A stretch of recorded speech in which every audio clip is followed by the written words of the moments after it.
ဟုတ်ကဲ့အားလုံးပဲမင်္ဂလာပါဒီနေ့ကျွန်တော်ပြောပြပေးတော့မယ့်အကြောင်းအရာတော့ဒီပေါ့candlestick ကိုနှစ်သုံးကိုကြည့်မယ်ကျွန်တော်ဈေးအတက်ကြောက်ကိုခံမှန်းတုံလက်တဲ့အပိုင်းလေးကိုကျွန်တော်ကပြောပြပေးတော့မှာဖြစ်တယ်ပေါ့နော်အခုကျွန်တော်တို့ဒါပထမဆုံးပြောပြပေးမယ်candlestick ကတော့ကျွန်တော်တို့ဒါ engulfing pattern ပေါ့နော်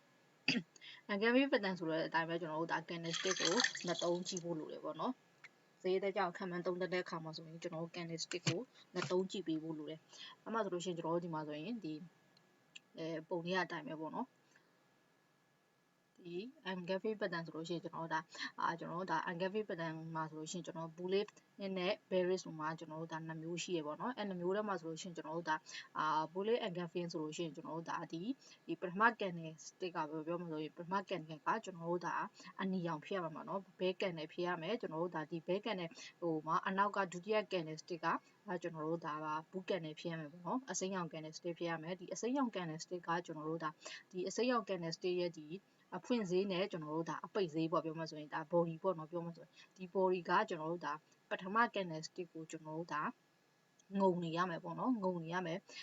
ပြောချင်တာဆိုလို့ရှိရင်တော့ကျွန်တော်တို့ဒီပထမ candlestick ကဒုတိယ candlestick ရဲ့ဒီ body အတွင်းထဲမှာပဲရှိနေရမယ်ပေါ့နော်ဒီ body အတွင်းထဲမှာပဲရှိနေရအခါကျမှတော့ကျွန်တော်တို့ဒါငုံထားရဲဆိုတော့အတိတ်ပဲတက်ရောက်မှာပေါ့နော်အဲ့မျိုးဖြစ်တဲ့အတွက်ဒါကျွန်တော်ဒီအရှိရ candlestick ကိုကျွန်တော်တို့ဒါအနောက်က candlestick ကဒါဒီ body ကငုံသွားရပေါ့နော်ငုံသွားဖြစ်တဲ့အတွက်ဒီကောင်ကဒါအတက်ဘက်ကိုပူအားတာရပေါ့နော်အတက်ဘက်ကိုတွားတော့မယ်ဆိုအောင်ကျွန်တော်တို့ပြပေးတဲ့ pattern ပေါ့နော်နောက်တစ်ခုကျတော့ကျွန်တော်တို့ bearish engulfing ကကျတော့ကျွန်တော်တို့ဒါပထမ candlestick ကကျတော့ကျွန်တော်တို့ဘာဖြစ်ရမလဲဆိုရင်အစိမ်းရောင် candlestick ဖြစ်ရမယ် bull candle ဖြစ်ရမယ်ပေါ့နော်အဲ့ bull candle ကဘယ်ထဲမှာပဲဒါဒီပေါ့နော်အနောက်က candlestick ဒုတိယ candlestick ကကျတော့ကျွန်တော်တို့ဒါbear candle ဖြစ်ရမယ်အနီရောင် candlestick ဖြစ်ရမယ်ပေါ့ဒီအနီရောင် candlestick ရဲ့ကျွန်တော်တို့ဒီ body အတွင်းထဲမှာပဲကျွန်တော်တို့ဒီပထမ candlestick ကရှိနေရမယ်ပေါ့နော်ဘာလို့ဒီဒုတိယ candlestick ရဲ့ body အတွင်းထဲမှာပဲပထမ candlestick ကရှိနေရမယ်ကြော်သွားလို့မရဘူးပေါ့နော်အခါကျမှတို့ကျွန်တော် engulfing ဖြစ်တယ်လို့ပြောလို့ရမှာပေါ့နော်ဒါငုံထားရလို့ပြောလို့ရမှာပေါ့နော်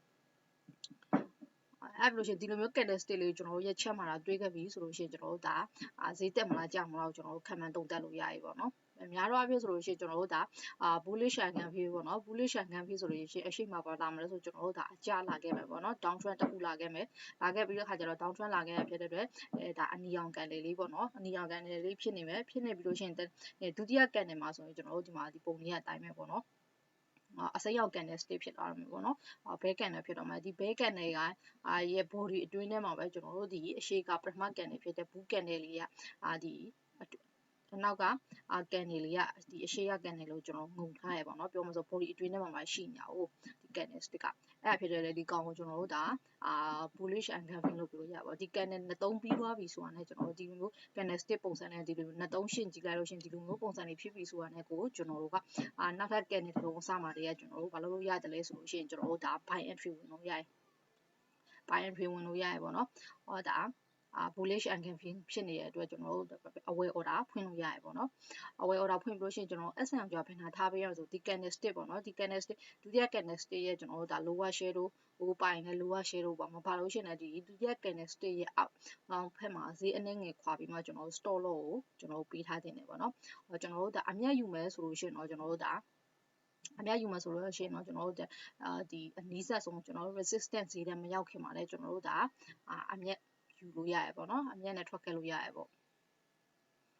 နောက်တစ်ခါကျတော့ကျွန်တော်တို့ဒါ bearish engulfing ပေါ့နော် bearish engulfing ကကျတော့ဒါဈေးတစ်ခုကဒါ up trend တစ်ခုမှလာမယ်ပေါ့နော်သူ့အရှိမဆိုကျွန်တော်တို့ဒါဈေးအသက်တစ်ခုလာမယ်အသက်လာပြီးလို့ရှိရင်အစိမ်းရောင် candle လေးဖြစ်လာမယ်ပြန်အစိမ်းရောင် candle လေးကအနောက်ကကျွန်တော်တို့ကဘာ candle လေးကလွန်သွားမလဲဆိုလို့ရှိရင်ကျွန်တော်တို့ဒီအနီရောင် candle လေးကငုံသွားမယ်ပေါ့ပြောမယ်ဆိုရင်ငုံသွားတဲ့အခါမျိုးမှာဆိုလို့ရှိရင်ကျွန်တော်တို့ဒီကောင်ကြောဘာလို့ခေါ်မလဲဆိုကျွန်တော် bearish engulfing လို့ခေါ်မှာပေါ့နော် bearish engulfing ဖြစ်တဲ့အတွက်ကျွန်တော်တို့ကအရှိကအစိမ်းရောင်candlestick ကိုအနောက်ကအနီရောင် candlestick ကငုံလိုက်တာဖြစ်တဲ့အတွက်အနောက်ကအနီရောင် candlestick ကအားတာရပေါ့ပြောမှဆိုအားပူကြီးရလို့ပြောလို့ရပါတော့ငုံလိုက်တဲ့လူကိုအဲ့ဖြစ်တဲ့အတွက်ကျွန်တော်တို့ဒီကောင်ကဈေးကအကြဘက်ကိုတွားတော့မယ်ဆိုတာကျွန်တော်တို့ပြပေးနေဖြစ်တယ်ပေါ့နော်အဲ့ဖြစ်တဲ့တော့ဒီ candlestick လေးဒီလိုပုံစံလေးဖြစ်လာပြီဆိုတာနဲ့ကိုကျွန်တော်တို့ကနောက်ထပ် candlestick အစမှာတည်းကကိုကျွန်တော်တို့ sell entry ဝင်လို့ရရပေါ့နော် sell entry ဝင်မယ်ဝင်ပြီးတော့လို့ရှိရင်ကျွန်တော်တို့ stop loss ကိုကျွန်တော်တို့ဘယ်နာပေးရမလဲဆိုရင်ဒီဒုတိယ candlestick ရဲ့ upper shadow ရဲ့အပေါ်မှာခွာဈေးနဲ့ငယ်ခွာမှာကျွန်တော်တို့ stop loss ပေးရမယ်ပေါ့နော်ဒါ TP ကကျတော့ကျွန်တော်တို့ဒါအနီးစပ်ဆုံးအနီးစပ်ဆုံးကျွန်တော်တို့ဒါ support ဈေးတက်မရောက်ခင်မှာကျွန်တော်တို့ဒါအမြတ်နဲ့ထွက်လို့ရရပေါ့နော်အမြတ်နဲ့ထွက်လို့ရရပေါ့ဒီ engulfing pattern မှာဆိုလို့ရှိရင်ကျွန်တော်တို့ဒါဒီအလွယ်မှတ်မယ်ဆိုလို့ရှိရင်ကျွန်တော်တို့ဒါဒီပေါ့နော်ဒီ candlestick ကနှစ်ခုရှိမယ်နှစ်ခုရှိတဲ့ထဲမှာဒီဒုတိယ candlestick ရဲ့ body အတွင်းထဲမှာပဲအရှိက candlestick တွေကရှိနေခဲ့မယ်ဆိုလို့ရှိရင်ဒီကောင်ကအရှိကပထမ candlestick ကိုဒုတိယ candlestick ကကျွန်တော်ငုံသွားတာဖြစ်တဲ့အတွက်ပေါ့နော်ဒါအငုံခံရတဲ့လူကအားပြောပြီးမှငုံတဲ့လူကကျွန်တော်တို့အားတာရပေါ့နော်အဲ့ဖြစ်တဲ့ငုံတဲ့ကောင်ကကျွန်တော်တို့ဒါဘူးကန်နဲ့ဖြစ်ခဲ့မယ်ဆိုတော့ကျွန်တော်တို့အသက်အားကောင်းမယ်ဒီကလို့ငုံအနောက်ကဒုတိယ candlestick ဖြစ်တဲ့ငုံတဲ့လူကကျွန်တော်တို့ဒါဘဲကန်နဲ့ဖြစ်မယ်ဆိုရင်အကြအားကောင်းမယ်ပေါ့နော်ဒီလိုမျိုးအလွယ်မှတ်လို့ရရပေါ့အဲ့ဒီမှာကျွန်တော်တို့ဒါပုံမှန်ခေါ်လို့တာဆိုရင် bullish engulfing ဆိုလို့ရှိရင်ကျွန်တော်တို့ဒါ down trend မှာဖြစ်တယ်ဆိုလို့ရှိရင် down trend မှာဖြစ်ရမယ်ပေါ့နော် down trend မှာဖြစ်တယ်ဆိုပိုကောင်းတာပေါ့ဒီ bearish engulfing ဆိုကျွန်တော်တို့ဈေးအကြောက်ဖြစ်စီရဖြစ်တဲ့ဒီကောင်းရဲ့ reversal candle ဖြစ်တဲ့အတွက်ကျွန်တော်တို့ဒါဈေးသူ့ရဲ့အရှိန်မှာဆိုကျွန်တော်တို့ဒါအသက် trend တစ်ခုရှိရမယ်ပေါ့နော် trend တစ်ခုtrend တစ်ခုရှိရမယ်ပေါ့ဒါတော့ဒီအသုံးများပြီးမှလည်းလွယ်ကူယူလေးယူရှင်းနဲ့ကျွန်တော်တို့ဒါ engulfing pattern လေးပဲဖြစ်တယ်ပေါ့နော်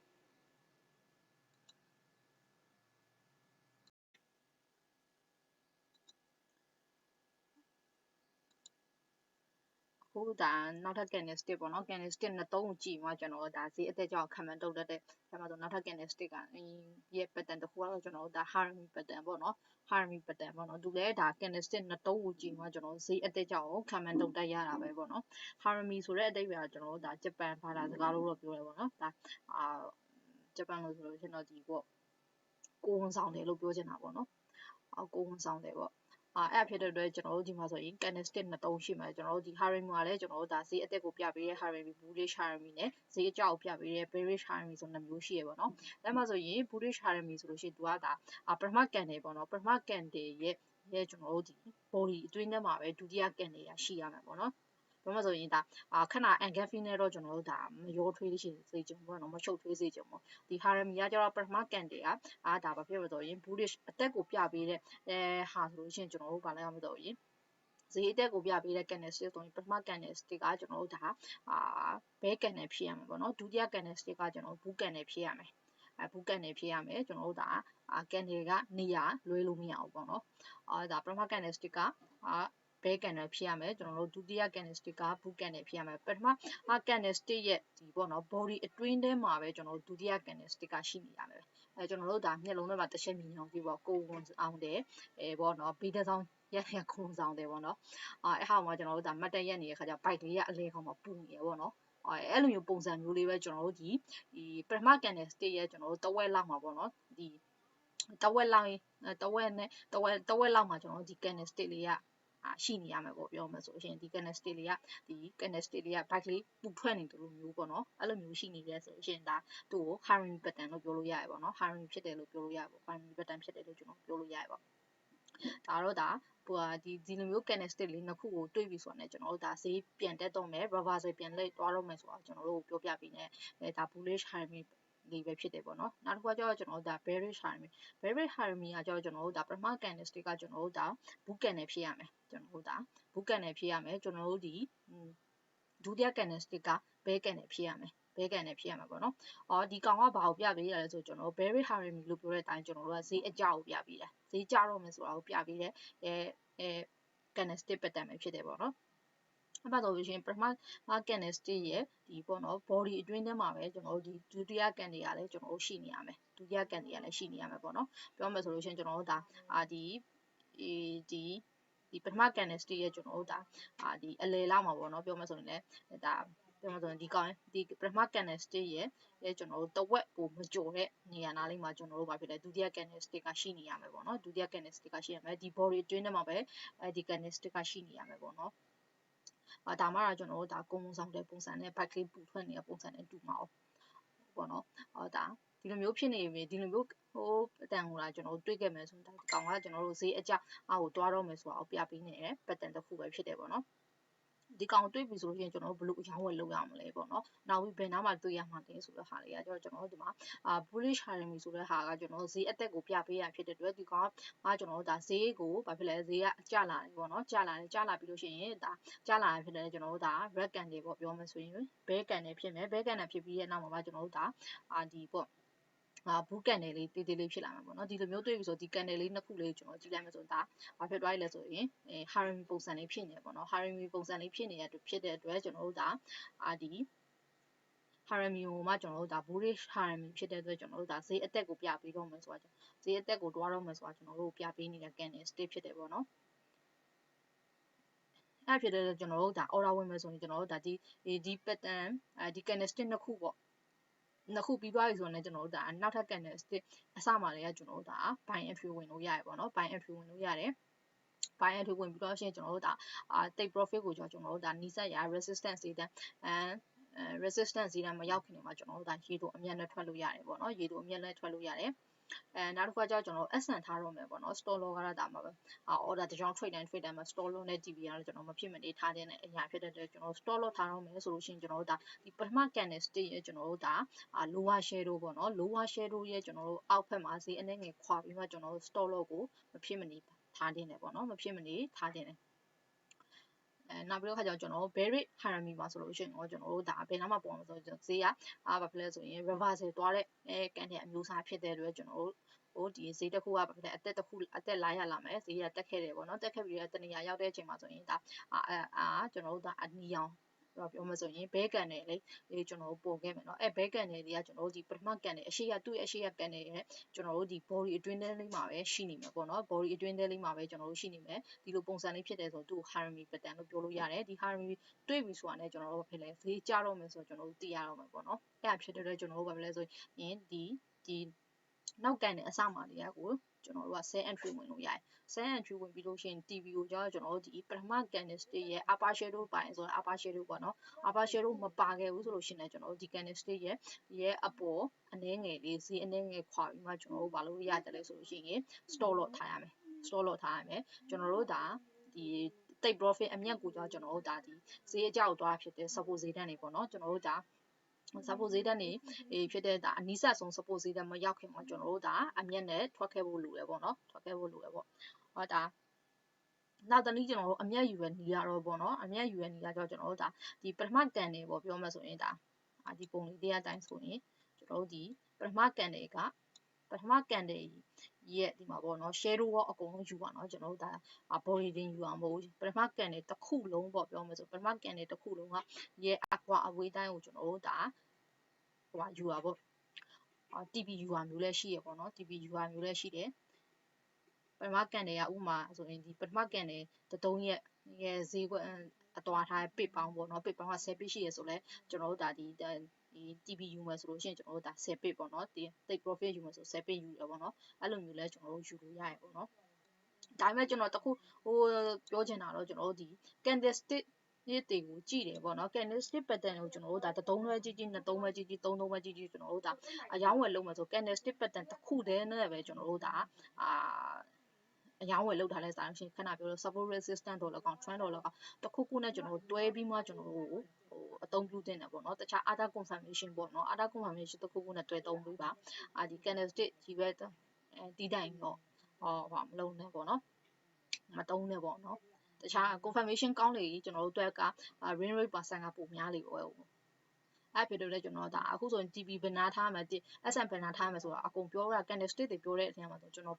်ဘာနဲ့တွဲပြောသွားလေးရှိတယ်လဲဆိုလို့ရှိရင်ကျွန်တော်တို့ဒါဒီ support ဈေးတန်းတွေ resistance ဈေးတန်းတွေနဲ့ကျွန်တော်တို့ဒါတွဲပြောသွားရပေါ့နော်အဲ့ဖြစ်တော့ဘာကြောင့်လို့ပြောရတယ်ဆိုဒီကောင်းလေးဒီ candlestick တစ်ခုတည်းကိုကျွန်တော်မသုံးစေချင်တဲ့အတွက်ဒီလိုမျိုးတခြား other confirmation တွေနဲ့ကျွန်တော်တွဲပြီးမှသုံးစေချင်တဲ့အတွက်ဒီကောင်ပဲကျွန်တော်ထပ်ခါဒီလိုမျိုးဒါအမြတ်ယူရမယ်ဒီလိုမျိုးကျွန်တော် stop လုပ်ထားရမယ်ဆိုတဲ့အပိုင်းလေးကျွန်တော်ပြောပြပြီးသွားခြင်းဖြစ်တယ်ပေါ့နော်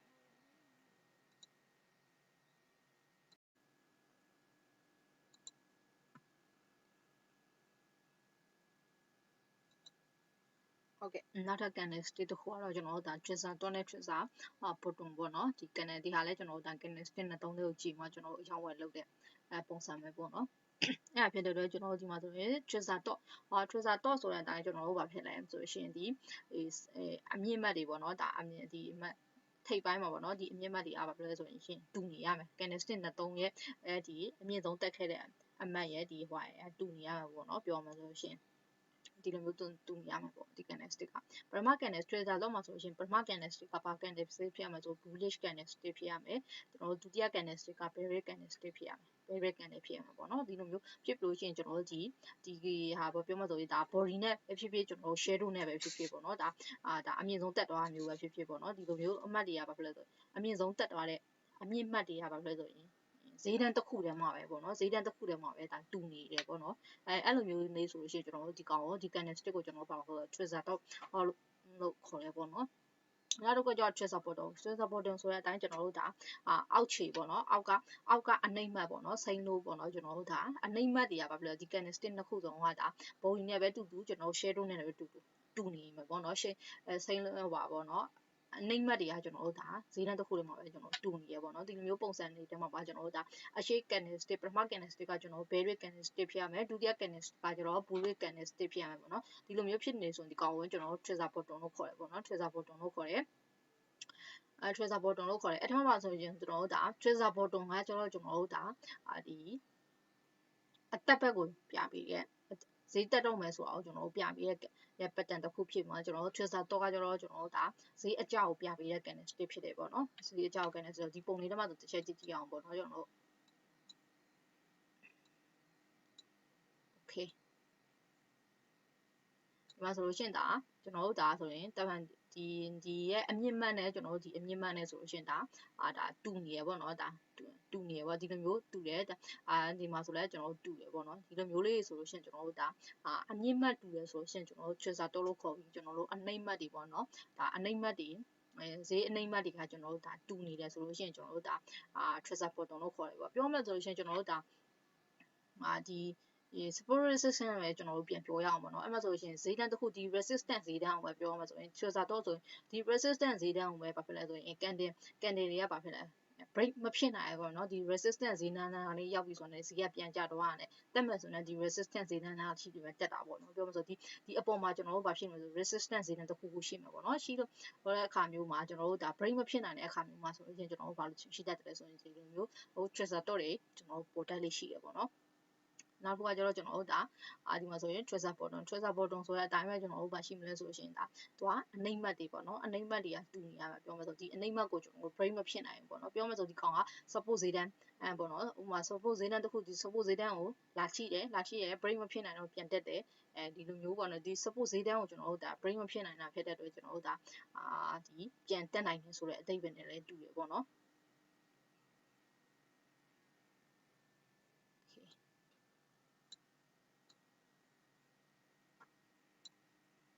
်အဲ့လိုရှိရင်ကျွန်တော်တို့ဒီ trigger dot နဲ့ trigger bottom မှာဆိုလို့ရှိရင်ကျွန်တော်တို့ဘယ်လိုအယောင်းဝယ်လုပ်ကြမလဲပေါ့နော်ဘယ်လိုအယောင်းဝယ်လုပ်ကြမလဲဆိုရင်ကျွန်တော်တို့ဒါ trigger bottom ကကျွန်တော်တို့ဒါဈေးအတက်ကို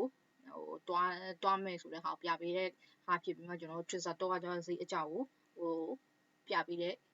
pattern ဖြစ်တယ်ပေါ့နော်အဲ့မှာဆိုဒီမှာဈေးတန်းတစ်ခုကဘာဖြစ်လဲတဖြည်းဖြည်းနဲ့အကျလာပြီးတဲ့အခါဒီအောက်ကကျွန်တော်တို့ဒါ support ဈေးတန်းတော့လည်းကောင်းပေါ့ပြောမှဆိုရင်ဒါမှမဟုတ်လဲဒီ same ပေါ့နော်အနှိမ့်မှတ်ပေါ့နော်ဒါဒီဈေးတန်းကိုကျွန်တော်တို့ဒါsuppose ဈေးတန်းမဖောက်နိုင်တဲ့မဖောက်နိုင်တဲ့အချိန်အခါမျိုးမှာတော့လည်းကောင်းပေါ့နော်ဒီနောက်ပြီးတော့ဒီဈေးတန်းတက်ဝိုက်နားလေးမှာဒီ suppose ဈေးတန်းတက်ဝိုက်မှာဖြစ်လဲဆိုရင်ဒီလိုမျိုးကျွန်တော်တို့ဒါဒီ candlestick နှစ်ခုကကျွန်တော်တို့ဟာဒီအနှိမ့်မှတ်တွေတူနေခဲ့တဲ့ခါမျိုးဆိုလို့ရှိရင်ကျွန်တော်တို့ဒီကောင်ဘာလို့ခေါ်လဲဆိုရင်trigger bottom လို့ခေါ်မှာပေါ့နော်ဒီကောင်ကိုဒီနှစ်ခုတွေ့ပြီဆိုတော့ကျွန်တော်တို့ဘာလို့ရလဲဆိုတော့ဒါဈေးပြန်တက်တော့မယ်ဆိုတော့ကျွန်တော်တို့ပြပေးနေ candlestick ဖြစ်တဲ့အတွက်ကျွန်တော်တို့ဒ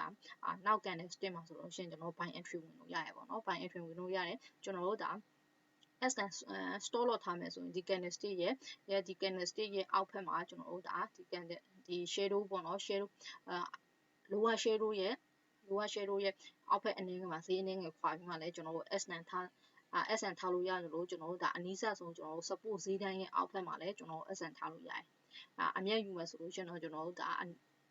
အနည်းဆက်ဆုံးကျွန်တော် resistance ဈေးတန်းမရောက်ခင်မှာကျွန်တော်တို့အမျက်ယူပေးဖို့လိုတယ်ပေါ့နော်အမျက်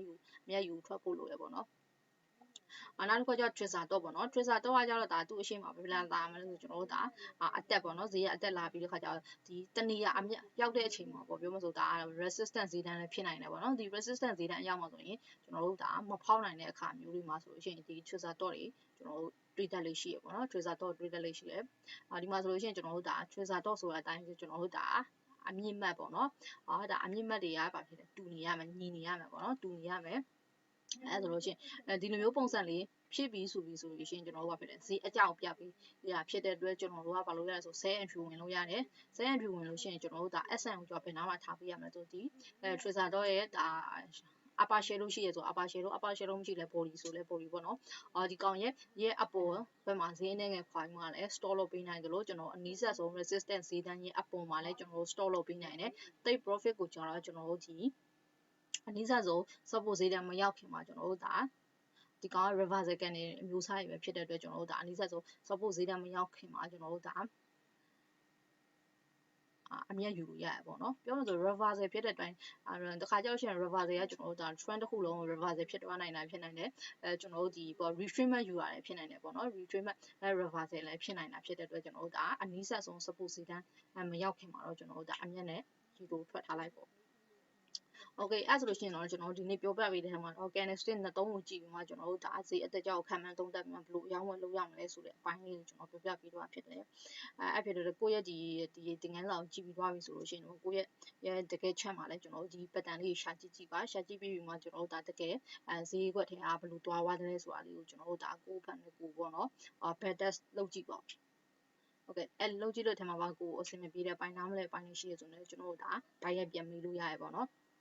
ဟုတ်ကဲ့အားလုံးကျေးဇူးတင်ပါတယ်